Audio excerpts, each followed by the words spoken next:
नमस्कार विद्यार्थी मित्रांनो, स्वागत आहे तुमचं आपल्या मॅथ ऑन फिंगर टिप्स या चॅनलमध्ये।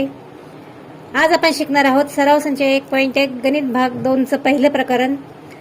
त्यामधला पहिला प्रश्न आहे बघा, एका त्रिकोणाचा पाया 9 आणि उंची 5 आहे, दुसऱ्या त्रिकोणाचा पाया 10 आणि उंची 6 आहे, तर त्या त्रिकोणाच्या क्षेत्रफळाचे गुणोत्तर काढा। आता बघा, ह्या ठिकाणी एका त्रिकोणाचा पाया 9 आणि उंची किती दिलेली आहे 5, तसेच दुसऱ्या त्रिकोणाचा पाया किती आहे 10 आणि उंची किती आहे 6। तर समजा A1 हा एक त्रिकोण व A2 हा दुसरा त्रिकोण आहे।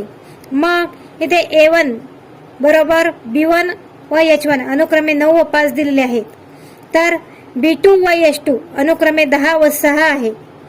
म्हणून आता या ठिकाणी दोन्ही त्रिकोणांचा पाया आणि उंची सारखी नाहीत, म्हणून दोन त्रिकोणांच्या क्षेत्रफळाचे गुणोत्तर हे त्या त्रिकोणांच्या संगत पाया व संगत उंची यांच्या गुणाकारांच्या गुणोत्तरा एवढे असते। म्हणून बघा, या ठिकाणी एरियास ऑफ A1 भागिला एरियास ऑफ A2 बरोबर B गुणिला H1 B1 गुणिला H1 भागिला B2 गुणिला H2 हा आपल्याला या ठिकाणी फॉर्म्युला मिळतो। मग बरोबर 9 गुणिला 5 B1 किती आहे आपली 9 व H1 किती आहे 5 भागिला B2 किती आहे 10 व H2 किती आहे 6, म्हणून 10 गुणिला 6। आता ह्या ठिकाणी या दोघांचा गुणाकार केला बघा, 9 पाचे 45 आणि 10 सक 60, आता 15 त्रिक 45 आणि 15 चौक 60, म्हणून त्या त्रिकोणांच्या क्षेत्रफळाचे गुणोत्तर 3:4 आहे। आता बघूया दुसरा प्रश्न।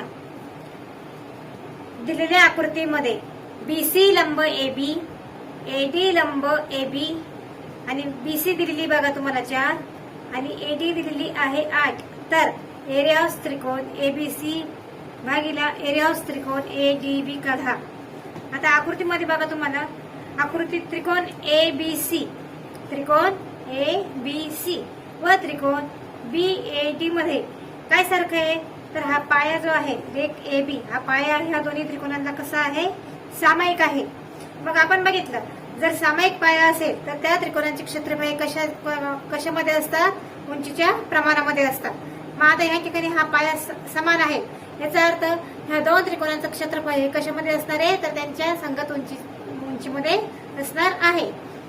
म्हणून एरियास त्रिकोण ABC भागिला एरियास त्रिकोण ADB बरोबर BC ही काय उंची BC भागिला AD, म्हणून आता BC किती दिलेली तुम्हाला 4 आणि AD किती दिलेली आहे 8, 4 भागिले 8, मग आता 4 1 4 4 दुनी 8, म्हणजेच एरियास त्रिकोण ABC भागिला एरियास त्रिकोण ADB बरोबर 1/2 आहे।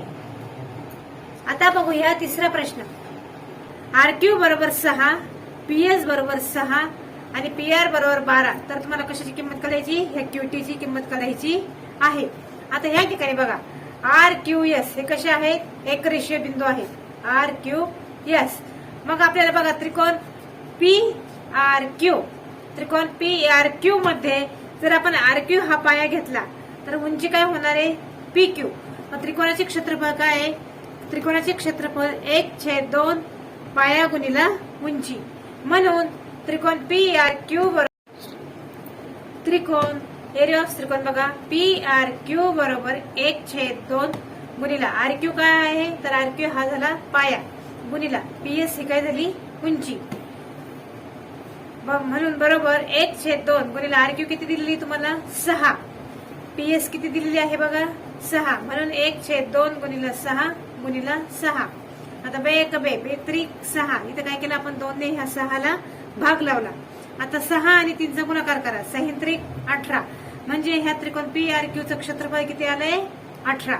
तसेच आता त्रिकोण PRQ मध्ये बघा PRQ मध्ये पाया काय घेतलाय आपण PR, जर पाया PR असल्यास रेख उंची काय झाली QT, त्याची उंची काय झाली मग QT, मग QT ही उंची घेतल्यास त्रिकोण PRQ बरोबर 1/2 गुणिला PR हा काय पाया गुणिला QT काय झाली ही त्याची उंची, म्हणून 18 काय आता हे, तर आपण ह्या त्रिकोणाचं क्षेत्रफळ काढलेलं जे आहे ते काय आहे 18. त्रिकोणाचे क्षेत्रफळ किती आलंय आपल्या 18.